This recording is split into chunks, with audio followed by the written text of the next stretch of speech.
What's going on, everybody? K to the 2 here, and it's been a while since I last uploaded. I just, been busy with life. I went to Pokemon Nationals over the weekend. The whole, Pokemon Draft League 101 takes up a lot of time in order to get a script going. And lately, I just haven't had a lot of motivation. I have played a few matches for the Trash Garbage League.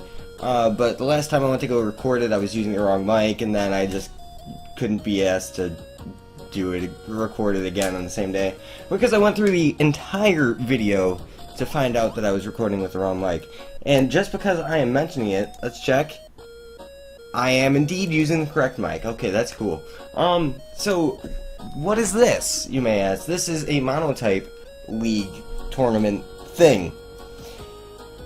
Hosted by the Pokemon Invitational, I was invited, so I guess that's cool. They invited me. There's 16 teams, and they randomized every team. They got random type. They left out Fairy and Dragon because Fairy doesn't have enough, and Dragon is kind of overpowered if we leave out one of the types that it's weak against, aka Fairy. So they decided to keep both of those out. I randomly was able to get Poison, which I have decided to get the 6 on your screen, and then some other ones. I can throw a screenshot up on the screen in order for you to see. So let's go over my team. Heading up against Ghost and Jim. We both just threw a team together in like 10 minutes and then played. Because the first 3 weeks don't actually matter. It doesn't matter if you win or lose. You're going to be in the tournament. The thing that matters, though, is your seeding. And if I go 3-0, I'll be a 1 seed, and if I go 0-3, I'll be a 4 seed. So I would like to be a higher seed, as high of a seed as possible going into the tournament, because I know that other coaches are going to be the 1 seeds, and the better coach is going to usually be the 1 seed, and I want to, not to harp on anybody for being quote-unquote bad, but there's just coaches in here that are amazing, like Shoddy and George. Both of them are just some of the best battlers in the format, so I would rather not want to face them until I have to later on in the tournament. So that's like my entire reasoning. Not to harp on people that are less skilled than them, because they still are skilled. It's just I view Shoddy and George as some of the best battlers out there. That's enough of that. Let's just go ahead and talk about my team. I have a Speed Boost Sword Stance Scolipede, and you can bring that because it's not banned in this. So I am going to attempt to do that. My only attack on it is Pursuit, because Pursuit does a lot of damage to his team because he's all Ghost. Next up I have this is a fun one. It's a Fling Dome Fossil Nidoking. So Fling with the Dome Fossil is 100 base power, and then my second move on it is Thief, so I can steal an item off of them, and then I can continue to fling that back. Third move on it is Earthquake, just because I want to be able to do as much damage as possible to the Double Aid. He also had a Chandelure, which I would do more damage with Earthquake against. And the final move on it is Sucker Punch. I have Sucker Punch on half the team, so that's fun. Next up is Dragalge.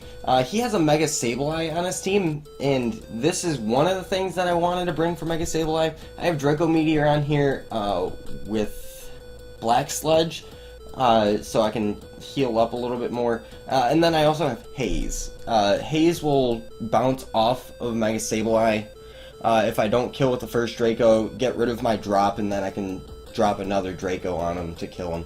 That is the plan, at least. But again, he didn't bring Mega Sableye, so Dragalge really pretty much is kind of useless. It still hits super hard, as long as I get it in right.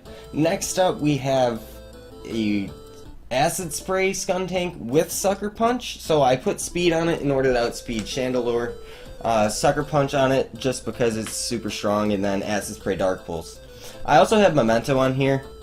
I didn't even go into test to see if it works for Magic Bounce. Like, I was thinking possibly I could use it. It would bounce back and then kill Sableye, but it doesn't work. It just goes completely through Magic Bounce. I tested that after the match because, as you can see, again, he didn't bring Mega Sableye. Not that big a deal.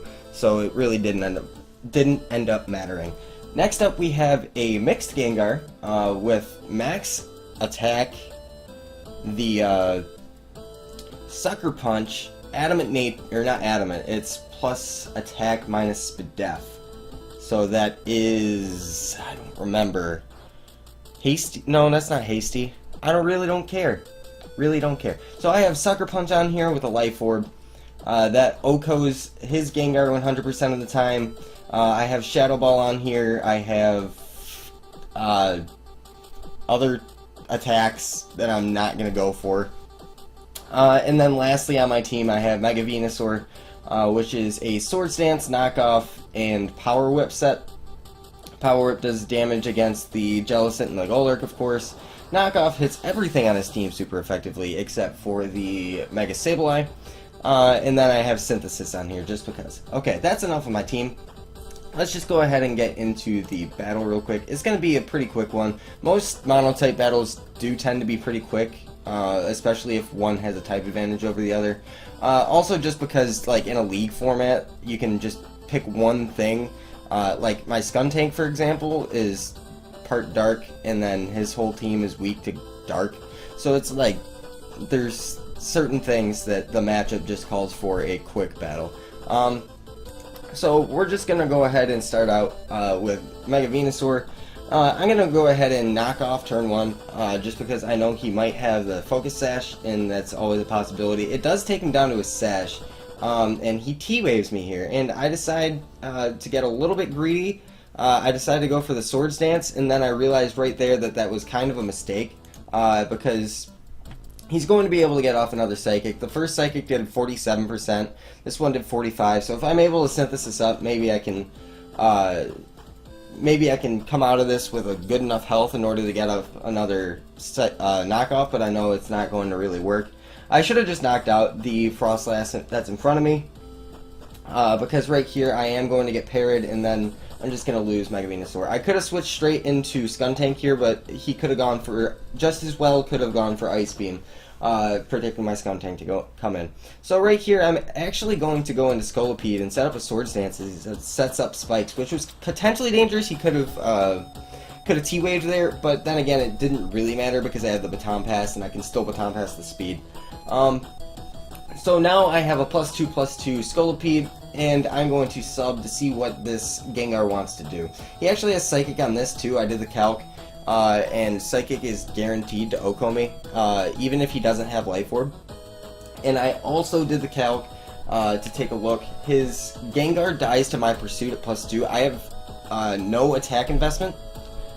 However, at +2, Pursuit does 92 to 107, so it's literally a mid-roll whether or not I kill. But it doesn't matter, because I'm just going to get the crit, and then it dies.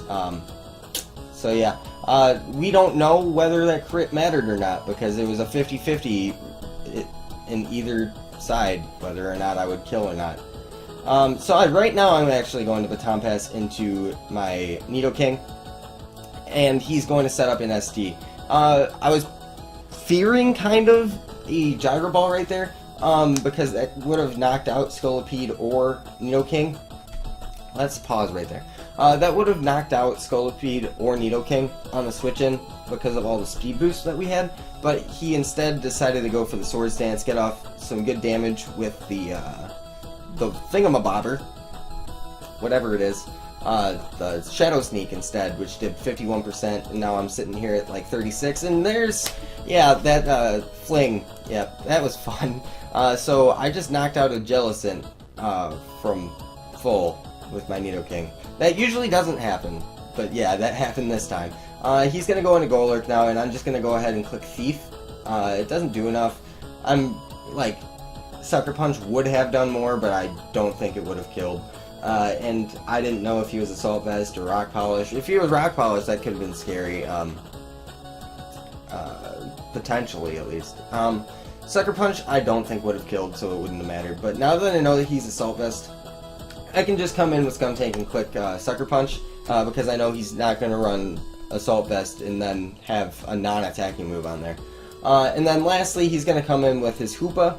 At this point, the game's all wrapped up. He clicks Destiny Bond, and I'm going to go for the Dark Pulse the following turn. It actually lives on 5, and he's able to kill me off with Focus Blast and die to his own Life Orb, which, that's a strong-ass Focus Blast. So that match ended up being 15 turns. As I said, most matches in Monotype are going to be pretty quick, especially when both of us only plan in 10 minutes, and half of my sets are memes, then half of his sets are memes, and then it really just ends up being pretty quick.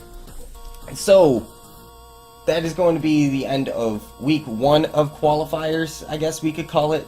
And we are 1-0 at +3.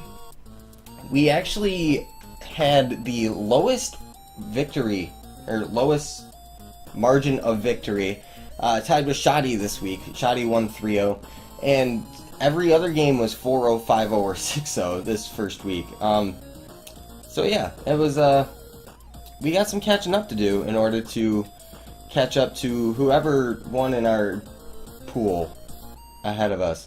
We could always just beat them and then be 3-0 going into the tournament and just capture the 1 seed, but if I do lose a game, it would be beneficial in order to win big in my other win, if you know what I'm saying. Anyway, that's going to be it. Thank you guys so much for watching. That's week 1 of qualifiers of the PIC Invitational Monotype Tournament Off-Season League thing. Wow, that's a mouthful. Thank you for watching, and I will see you guys next time.